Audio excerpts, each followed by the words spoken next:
Hi, this is Gabe Newell, and welcome to the Lost Coast. In this tour, we're going to be talking about a new graphics technology we've been developing called High Dynamic Range, or HDR. We'll also be giving you some insight into the design and production challenges we faced during the construction of the Lost Coast. First, a quick explanation of the commentary system. To listen to a commentary node, put your crosshair over the floating commentary symbol and press your Use key. To stop the commentary, put your crosshair over the rotating node and press your Use key again. Some commentary nodes may take control of the game for the purpose of showing something to you. In these cases, simply pressing your Use key will stop the commentary.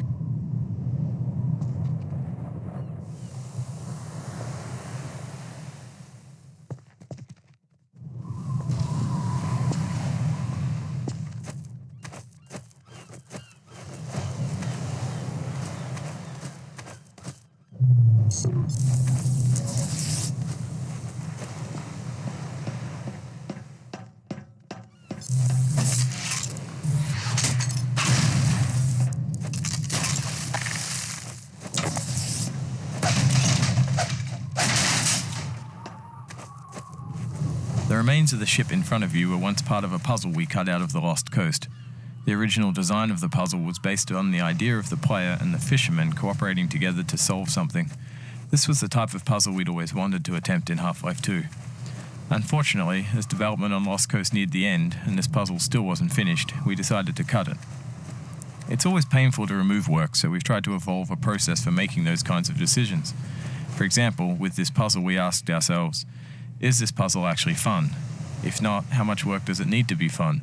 Does this puzzle fit within the purpose of Lost Coast? Would our customers appreciate this puzzle being finished more than they would appreciate, say, soldiers rappelling off the cliffside? In the end, it made more sense to put this problem on the shelf with other interesting ideas and come back to it later.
With conventional rendering, seen here on the left, if something on the screen is 20% reflective, like the wet sand, then the maximum reflected brightness could only be 20% of the maximum brightness of your monitor. HDR's more accurate simulation of light ensures that the sun's reflection on this wet sand appears as it would in the real world, which could potentially use 100% of the maximum monitor brightness. HDR uses bloom to simulate light that is beyond 100% of a monitor's maximum brightness.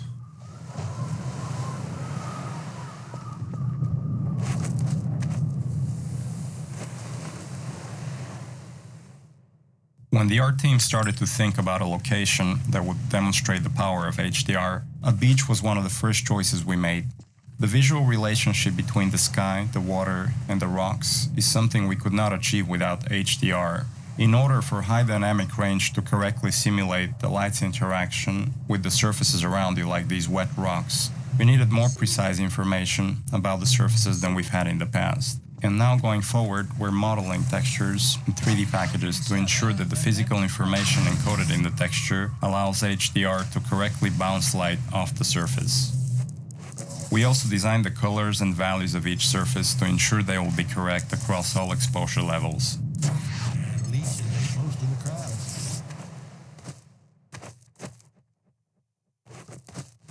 With conventional rendering,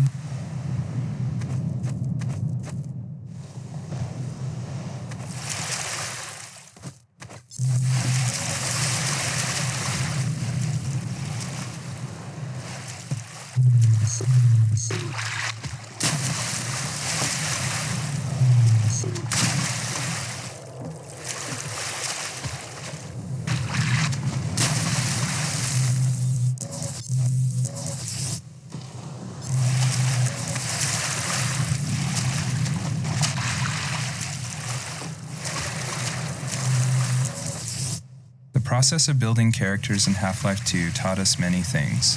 By the end, we believed we'd figured out a more effective process for designing and constructing characters. This fisherman is the first character we built using that process. Design-wise, the fisherman was focused on showcasing HDR and the way light falls on human skin. The highlights on his forehead and nose are good examples of specularity on human skin. You can see how the wrinkles on his cheeks and around his eyes are an example of how we can use normal maps to add depth. Production-wise, the fisherman was built using a similar process to the rocks you saw on the beach. We model the 3D character at a very high detail, then extract much of the physical information and store it in the textures. Hey! You there? Wait a minute now, aren't you? You are. You're that scientist chap, Friedman, Fishman, am I right? You must be here to take on the Combine. Not sure what one man can do, but no other reason to visit St. Olga at a time like this. I'll take you to where they made their base, or as far as I can, at any rate.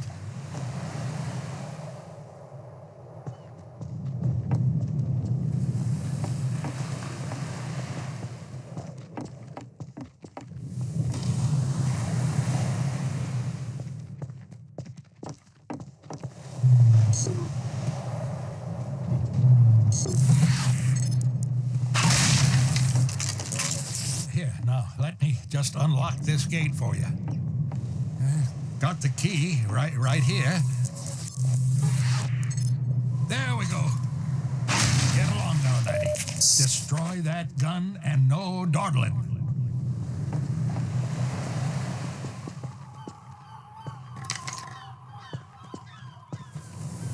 Hurry, lad, get up the path.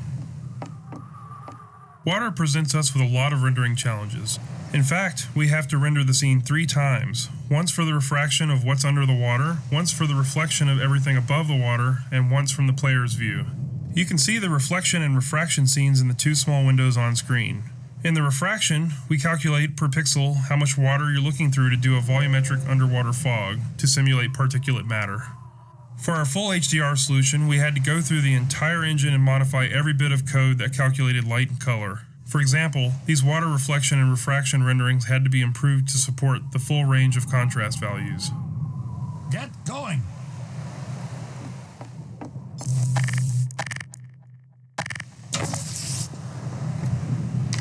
There's a path up the cliff.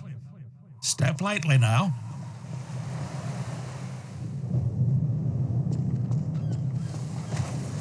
Get along now, laddie. Destroy that gun and no dawdling.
The area you're currently entering is called the Cliffside Arena.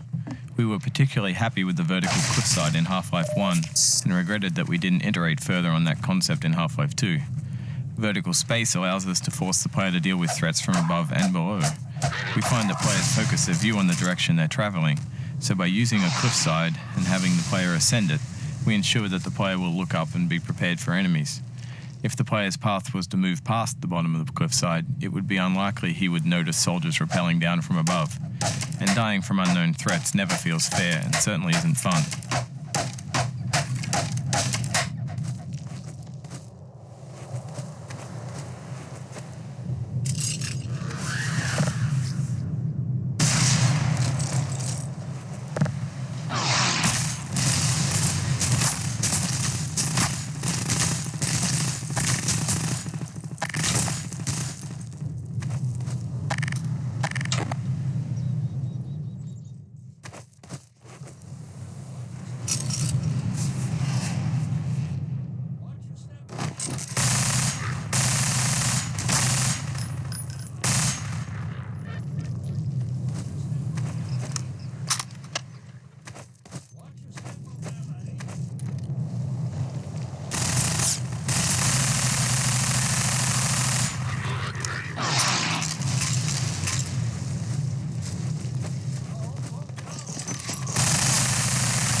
One of the features of our HDR solution is dynamic tone mapping.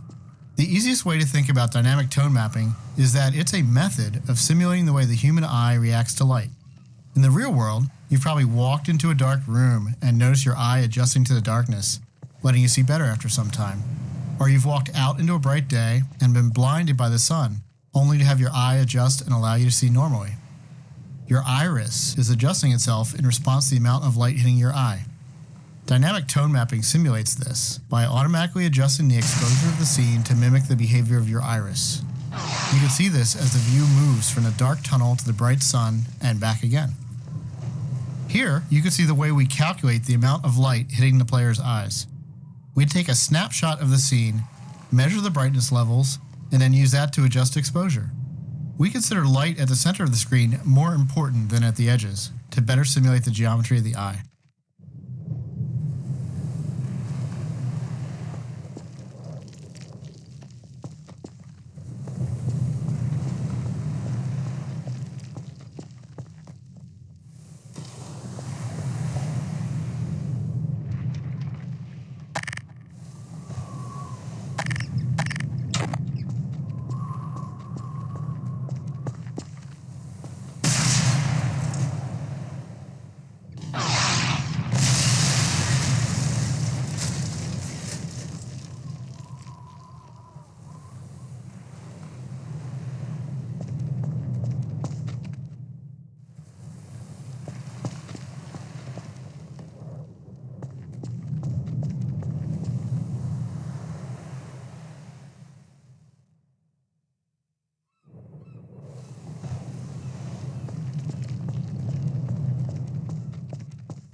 The courtyard in front of you is a space we call an arena. Arenas are built to hold the player for a period of time and usually contain combat or some other challenge. They often have multiple entry points for enemies, along with a gate of some kind to prevent the player moving on until the challenge has been completed. In this case, the arena is free of enemies until the player solves a puzzle and triggers an alarm. This is a method that allows the player to explore the arena and get a sense of its space before being forced to fight in it. It adds a sense of uneasiness to the player who's expecting to be attacked now that they've reached the goal set for them at the start of the map. The break in the action here is also a crucial part of the level's pacing. It allows the player to recover and explore the world a little after being attacked on the way up the cliffside.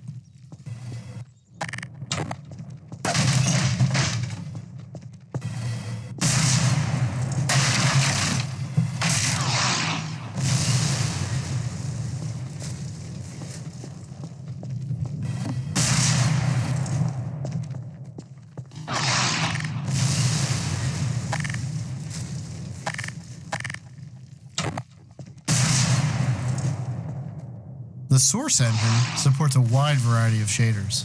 The refraction shader on the window here requires us to copy the scene to a texture, refract it, and then apply it to the window surface. To fully support HDR, every shader in the engine needed to be updated. So this refraction shader was improved to support the full range of contrast. If you viewed the sun through this window, it would be refracted correctly.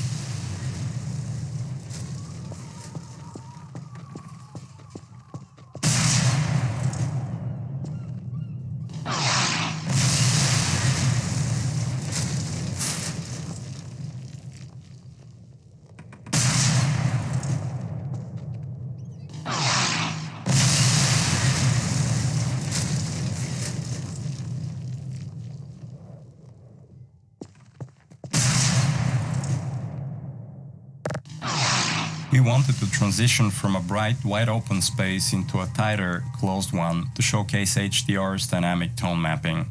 We also like to focus on contrasting elements in our settings like ancient human architecture and futuristic combine technology.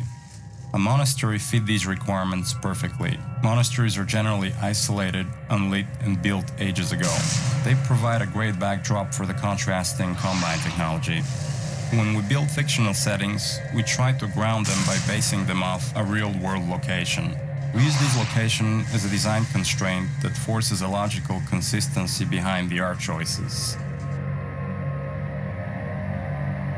Churches are great dramatic spaces. They're often lit naturally with extremes of darkness and brightness, which makes them a great showcase for HDR.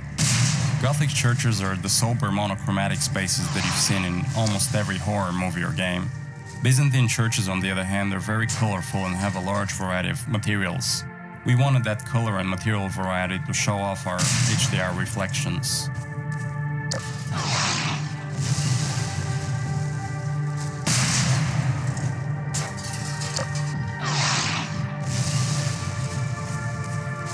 Our games are filled with things we call gates, which are essentially just challenges that the player must overcome to drive the experience forward. We used a puzzle here since the player has been through combat and exploration recently.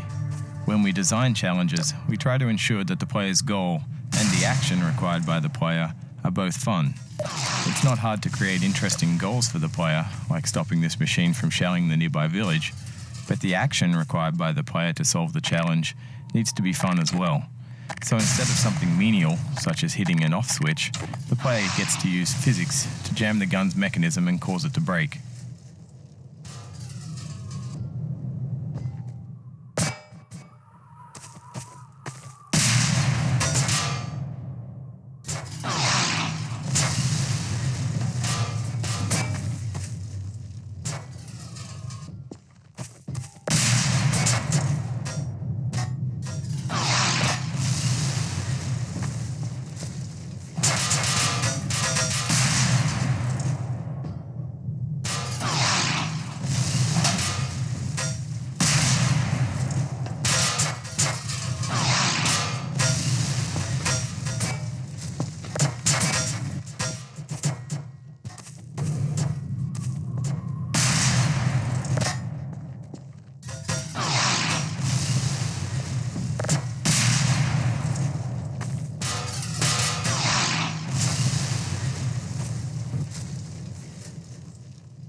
This marks the end of the Lost Coast tour. This has been an experiment on our part to see if our community would find it interesting to learn more about our development process. As always, we're interested in your feedback. I can be reached at gaben, Gaben, @valvesoftware.com. If people like this, we'll keep producing this kind of content for all of our games going forward. Thanks for listening.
did it, lad. Come on with me to St. Olga. We will celebrate this victory with a feast. I hope you like leeches.